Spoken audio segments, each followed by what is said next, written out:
Hello everyone, today I'm going to walk you through a quick slide presentation between strategic and tactical asset allocation. And usually these are two big asset allocation determinations we need with a client's portfolio. So I'm going to quickly walk you through about a 10 or 15 minute video here, giving you some highlights of strategic and tactical asset allocation. Obviously there's more and a lot more depth you will see in reading your textbooks related to strategic and tactical asset allocation, but I'm going to give you the main points here in this slide presentation. So the first one we'll start is with strategic asset allocation, and commonly we refer to this as the SAA, and this is a very important portion of really determining how we're going to set up the different weights of a portfolio between different asset classes. And when we talk about asset classes here, really we're going to be talking about equity, okay, or stocks here, equity, fixed income,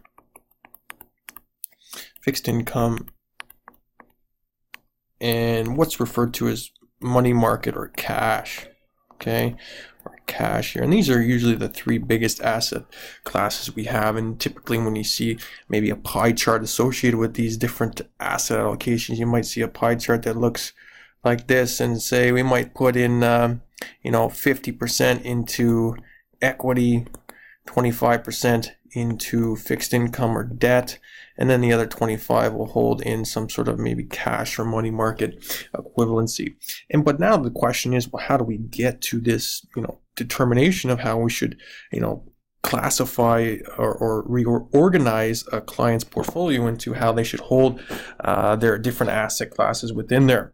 And so generally, the first decision we have to make comes down to what we refer to as strategic asset allocation. And this is an important concept here because this is going to give you some sort of benchmark for the client to meet their long-term objectives, right? So at the end of the day, the client may have objectives that has some sort of risk or return profile, and their objectives may be a variety of different things that they may want to save for, they may have in their future, and that may be related to their retirement, it may be related to purchasing a house, it may be related to sending their children to post-secondary education. It can be a variety of different objectives, but the main component here is going to be how this is going to correspond to their return, what kind of return they need for that. But also we have to bring in to this equation here also, the risk associated with holding these different assets and what they're comfortable with. And so this comes down to the second point here, is their risk tolerance and their constraints. And so the risk tolerance, typically we see this develop through the advisor, questioning and having a detailed conversation with the client to determine, what kind of risk tolerance they have. But also we can have various different risk profiles and questionnaires that may be able to quantify the risk in a more strategic manner. But there also is going to be constraints, and these constraints can be various different things. One of the most important different constraints is time. Okay, so when we talk about constraints, time is usually the biggest constraint a client has, and that time, like I said, can be representative of a retirement horizon, when they're going to need that cash, when they're going to need that return in the future. But there can also be various other different constraints too, whether that's related to constraints in terms of what types of assets they may hold, right? Maybe they don't want to hold different equities that may not align with their own behavioral thoughts about different equities or different companies. Like, for example, they may not want to hold companies that produce oil, or in the oil sands, maybe they have environmental constraints that don't align with their own thoughts in terms of determining what kind of assets they should hold. The second one here, the third point here, comes in, is that, this is important to develop a strategic asset allocation, because this is going to be, some sort of asset allocation which we can use to measure how well the portfolio may be doing and how well it's going to meet their objectives and risk and return profiles. So this is important to have down in an investor's IPP, in terms of what they should be, pursuing, and we can always refer back to this when a client has a strategic asset allocation. Say, based on what our strategic asset allocation that we've, documented for you, we're doing fairly well. We're on, trend, or we're on this trend to meet those different risk and return profiles that you have, dependent upon the risk tolerance and constraints you have.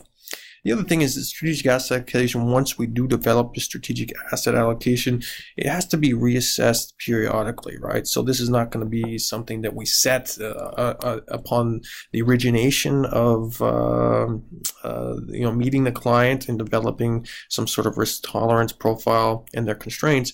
We may set this originally with the client when we first develop some sort of asset mix, but we're going to have to reassess this periodically. And so, as and everybody, we go through life, there's lots of changing circumstances that happen.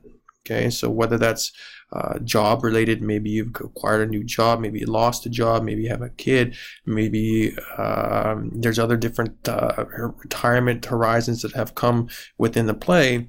We're going to have to come back and periodically, reassess some of these different circumstances that clients has, and may, change their strategic asset allocation and change the different weightings we have in different asset classes. The final point here, before we go on to maybe some points of how we're going to determine the strategic asset allocation, is really rebalancing is going to be required also. So not only we're going to go back and make sure that the strategic asset allocation still aligns with the client's circumstances, but also over time, these different asset classes that we drew up here, equity, debt, money market, they're going to have different returns over time. So potentially, this equity class here, the performance over the 1 year, maybe it's a great year in the equity market. Maybe this has returned. So maybe the return in the equity may have been 20%, and maybe the return in the debt category was only 3%, and maybe the return in the money market was just 1%. If that's the case over a 1 year horizon, essentially, depending on the size of the portfolio, right, how much actually money we have in here, these percentages are going to now be skewed, right? These are going to start to change. Maybe here, and all of a sudden, the equity portfolio is 55% of the portfolio. The debt now is only 24%, and then the money market fulfills the rest of this category. Well, potentially, we're going to have to rebalance this back to the original allocation we had here. And so this can either be done on a calendar or temporal basis, or on a percentage of the portfolio, which is on a weight basis, kind of that we looked at here. So, again, strategic asset allocation, we set that, but we're always going to have to come back to that and say, hey, we're going to have to rebalance this back maybe to the original strategic asset allocation that we determined if the circumstances have remained the same. And so, a couple of different ways you can do that. But again, it's important to identify how we're going to rebalance the portfolio, on whether it's on a temporal basis or on a percentage weight basis, because this is going to have impacts in terms of how well we stay on track and on our objectives that we set out originally. So you're going to see those 2 points, and we're going to talk a little bit about how we can actually create the correct strategic asset allocation potentially when we see a client here next. So how can we actually go about in designing a strategic asset allocation? So how are we going to design, if we have this pie of a portfolio here, in the previous slide, how are we going to determine what portion of this pie here should be equity, should be debt, should be money market. Potentially we may have other asset classes within there. How are we going to determine that? Well, really there's three general ways that we can do this. And the three general ways you can see here is this mean variance optimization, which was really popularized by Markowitz in 1952 in that paper that he published. And here, the mean variance optimization, really we're going to use, some sort of technical mathematical formula to develop, the proper allocation that we should have in the risky part of the portfolio and then the non-risky part of the portfolio. So here we can go through this mean variance optimization, and we can, develop some sort of understanding of how much equity, how much debt we should hold within there. And so typically, these are going to be referred to as optimizers. Okay, so optimizers within there. It's a little bit beyond what we'll go through in this, brief discussion about strategic asset allocation. But here we can go back to Markowitz, and we can refer back to the capital market line, and we can look at the CML. We can look how, based on the return profiles within the market, based on the risk tolerance of the client, how much we should have in a risky and non-risky portfolio. So that's the first one, and that's really referred to as mean variance optimization. And we see this popularized in today's world when we talk about strategic asset allocation, really with some of these robo-advisors and some of these new technologies that, you go online, you fill out some sort of risk questionnaire. Based on that risk questionnaire, they're able to develop some sort of risk aversion profile of you, and then they're able to classify, how much you should be, investing weight-wise in the equity or the risk-free or less risky portfolio. Now, that's the first one. So that's the mean variance optimization. And here in this risk variance optimization, if you go through some of my other videos, you can see that I've actually gone through this mean variance optimization type in an Excel format. You might want to go a little bit further in understanding that mean variance optimization is really, with the basis from the Markowitz 1952 paper. The second one is a rule of thumb. Okay, so rules of thumb. Sometimes rules of thumb aren't so great in terms of really quantifying, what the best weighting you should have. But there's a couple different ways we can look at this, a rule of thumb. A lot of the times we refer to as this life cycle approach. So in the life cycle approach, depending whether you're in the early earning years of your, life, whether you're in the mid earning years, or whether you're in the peak earning years, or whether you're in the retirement, right? So this is commonly how we see the life cycle broken down into these 4 different points here. At the end of the day, you're going to have some, you're going to have some different goals and, objectives here depending upon what, life cycle you're in. Now you're going to have probably, pursuing some sort of growth in your portfolio, in these first early earning years and mid earning years. And then as you go through, your life cycle, you're probably going to now, be a little bit more conservative. And now all of a sudden the safety of principal is probably a little bit more important in terms of as you get late in your peak earning and as you get to retirement. So all of a sudden your riskiness of your portfolio is going to change. And that's similar to what we see in the age approach. So in the age approach, similar to the life cycle approach, but here this is, commonly a lot of people say, well, hey, how much weight should I put in equity? Well, I'm just going to take 100 minus the client's age. So if I had a client that was, let's say the example here was a 40-year-old client, well, here, how much equity should I have in my portfolio? Well, based on this rule of thumb, if the client was 40, here we should have approximately 60% weighted in the equity portfolio. Now, this is great, but again, at this point in time, we don't take in all the risk factors, all the different client characteristics within this approach. So, sometimes we commonly see this in especially some advisors' practices.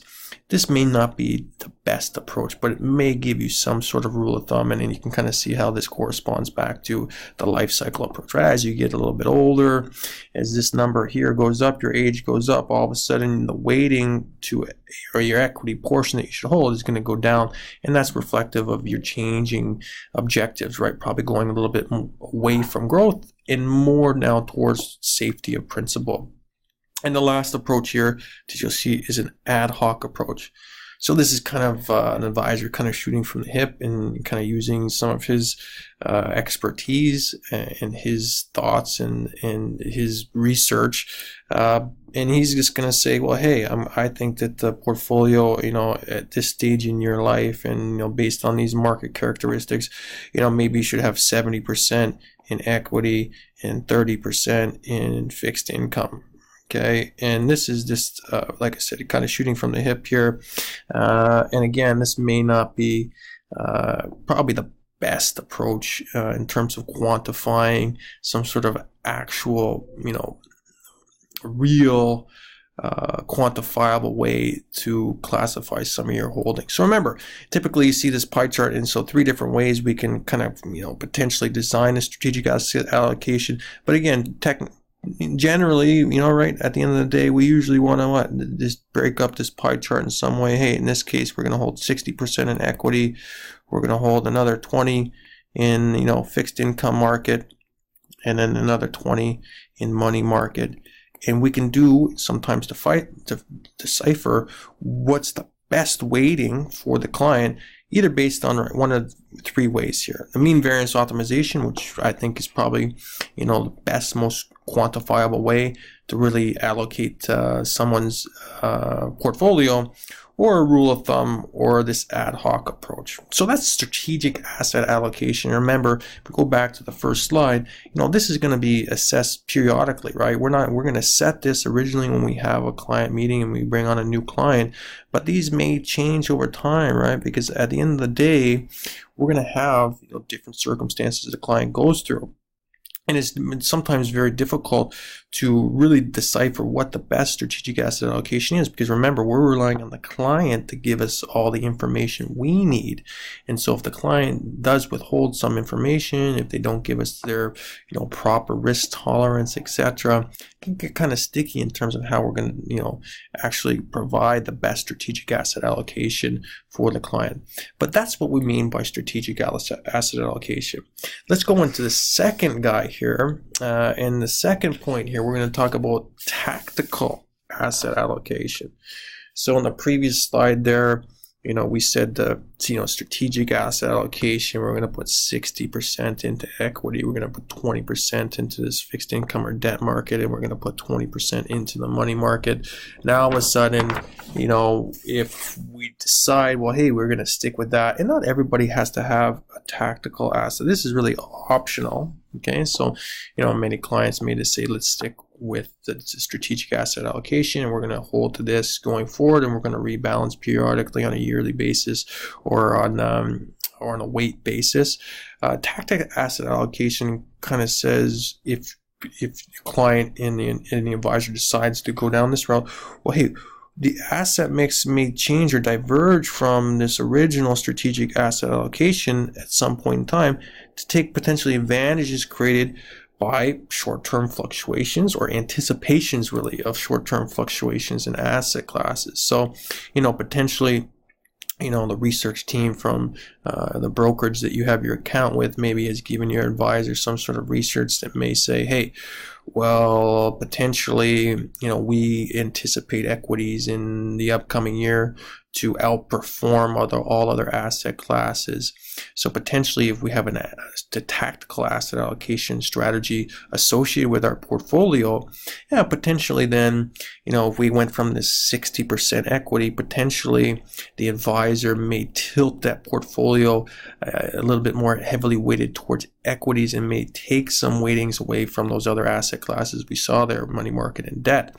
Now, usually there's limits here, okay, and this should be all outlined in the original documentation you have with your clients. So usually there's limits, right? So if we go back to our previous example in terms, if our strategic asset allocation, our SAA was, let's say it was originally set, we'll go with the previous one, 60% in equity, we had 20% in the bond market, and we had the other 20% in the money market fund. All of a sudden, if this was our strategic asset allocation, usually there's going to be limits associated within there, which may, in our example, hey, well, we're only allowed to deviate from these weightings in our strategic asset allocation by 10%. So if we go back to the example, well, hey, in our tactical asset allocation, or TAA, all of a sudden, if we go back and say, hey, remember our research team gave us some information that equities are going to outperform on a risk-adjusted basis, yada, yada, yada, in the upcoming year, then our TAA, we may, weight this, maybe we'll go 70% equities right now, and we'll drop the bond portfolio back to 15% in the bonds, and only 15% in money market. Okay, and so now we've changed this based on some anticipation of short-term fluctuations in asset classes. And again, there's usually some sort of constraint here at 10%, and this can change for each client. But again, I'm going to kind of hold you still somewhat in the ballpark of what your strategic asset allocation can be. Now, just like in strategic asset allocation, we potentially have to rebalance back to the strategic asset allocation.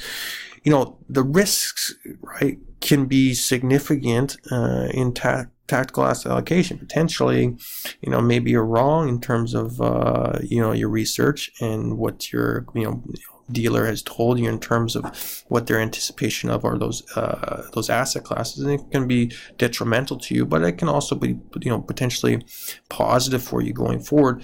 But the cost can be significant, right? Because every time we decide to rebalance, right, or change this portfolio in tactical asset allocation, we sell some bonds, we buy some equity, etc., there's going to be transaction costs associated with there, so that's going to add to the cost of the portfolio. And this, those transaction costs can still be seen in the strategic asset allocation when we do rebalance. So that's always something to have in mind in terms of the tactical asset allocation, and potentially is there going to be positive outperformance associated with that. We have to also factor in the costs that may be associated within there.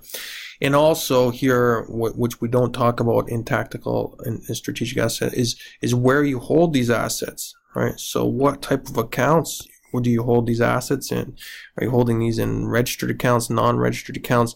There may also be, significant tax implications here. And so this also has to come into play when we make these decisions. But here, the point of this video here is to really decipher and get you to know what the difference between strategic and tactical asset allocation is. So let's go to the last slide here. Different approaches to tactical asset allocation. We have two here. So we have valuation-based approach. We have this cyclical-based approach.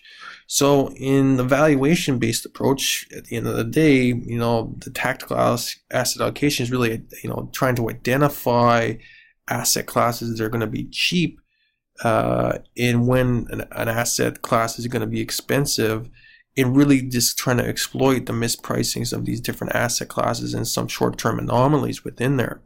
And so again, we're going to use lots of potential research from our broker dealer, maybe from other sources, and we're going to try to identify equities expensive right now, maybe the PE ratio, or maybe the CAPE ratio, cyclically adjusted price earnings ratio, or whatever type of determination you're going to put on an asset class. Maybe it's expensive, right? Maybe it's overvalued. Maybe we're going to underweight this going forward. But that's what we're going to try to do in terms of an evaluation approach. In a cyclical based approach, here, similar, we're going to try to identify factors, right? Again, to potentially, change our portfolio. Maybe, commonly we see, lots of discussion about the yield curve and whether it's going to be, inverted or coming towards a flat. This may be a negative sign for equity markets. This may be a recession indicator. Maybe I want to, change my portfolio to be a little bit less risky and a little bit less exposed to the equity market. Or potentially there might be monetary policy changes or fiscal policy changes, which obviously will influence the yield curve. But maybe this is suggesting that, hey, the bond market or the fixed income market may be affected going forward. Maybe the returns are going to be expected to be much lower for, these different asset classes, whether it's a bond or equity. And we're going to try to use these factors, along with maybe some business cycle indications, to maybe shift our portfolio going forward. So that's kind of an idea of what strategic asset allocation and tactical asset allocation is. And here, strategic and tactical, we also saw within that PowerPoint is this dynamic asset allocation. And dynamic simply is going to refer back to strategic, okay, and that's really the rebalancing of the portfolio back to the strategic asset allocation, be based on this time horizon, or potentially on the weight based. And then the last thing, if we have all these guys together, so if we have strategic, we have tactical, and then we have this dynamic, right? So here you can see dynamic here, that's the rebalancing. If we have all these guys together, so strategic, dynamic, and tactical, all put it together in one, usually this is referred to as integrated asset allocation. Okay, or integrated style approach. And so you'd have a strategic allocation approach, and that's documented. Then you're going to have a dynamic asset allocation approach, which says, hey, I'm going to rebalance my portfolio based on a yearly basis, or maybe on a weight basis if these different asset classes get shifted too much, maybe a 5 or 10% threshold, I'm going to rebalance that back. And then also we have a tactical asset allocation that may give us advantages to take advantage of different performance in certain asset classes that we may have a hunch on, or maybe our research team has provided us. That's usually referred to as integrated asset allocation. So that's got a little breakdown of the different asset allocation approaches you can use. I hope that kind of gives you some sort of general idea about, at least the terminology around that. And again, hopefully you can kind of get into your books and kind of, pull out a little bit of the more details associated with some of these guys. So again, if you do have questions, maybe you see some more details, leave them in the comment box below. I'll get back to you as soon as I can. And again, if you like the video, leave a thumbs up, and I appreciate you watching.